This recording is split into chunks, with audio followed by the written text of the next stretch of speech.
આયોજકો માટે અને ખેલૈયાઓ માટે માઠા સમાચાર ફરી એકવાર અંબાલાલ પટેલે આપ્યા છે। હવામાન નિષ્ણાત અંબાલાલ પટેલે અનુમાન વ્યક્ત કર્યું છે 7મી થી 12મી ઓક્ટોબર વચ્ચે હળવા વરસાદની શક્યતા છે। કેટલાક વિસ્તારોની અંદર હળવો વરસાદ 7મી થી 12મી ઓક્ટોબર વચ્ચે થઈ શકે છે, એટલે કે નવરાત્રીના દિવસોમાં જ ફરી એકવાર વરસાદ વરસી શકે છે। હવામાન નિષ્ણાત અંબાલાલ પટેલે અનુમાન વ્યક્ત કર્યું છે। તો ગરબા આયોજકો માટે અને ખેલૈયાઓ માટે આ માઠા સમાચાર છે।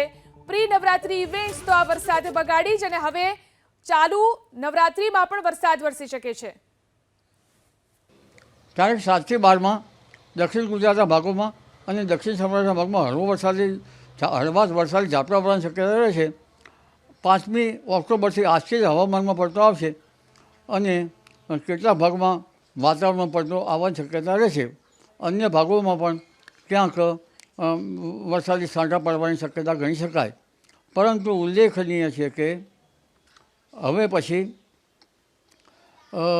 તારીખ 14 થી 20માં અરબી સમુદ્રમાં એક ભારે વાવાઝોડું ફૂંકાવાની શક્યતા રહે છે અને ઉત્તર ભારતમાં એક પશ્ચિમ વિક્ષેપ આવવાની શક્યતા રહે છે।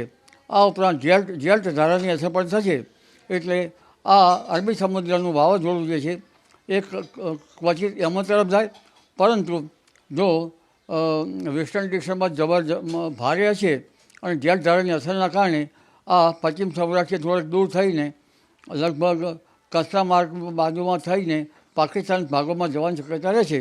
આથી ગુજરાતના કેટલાક ભાગમાં વરસાદ થવાની શક્યતા રહેશે।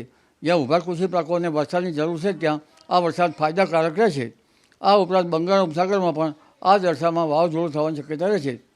22 સપ્ટેમ્બર પછી 22 ઓક્ટોબર પછી ભારે ભીષણ વાવાઝોડું થવાનું બંગાળ ઉપસાગરમાં શક્યતા રહેશે।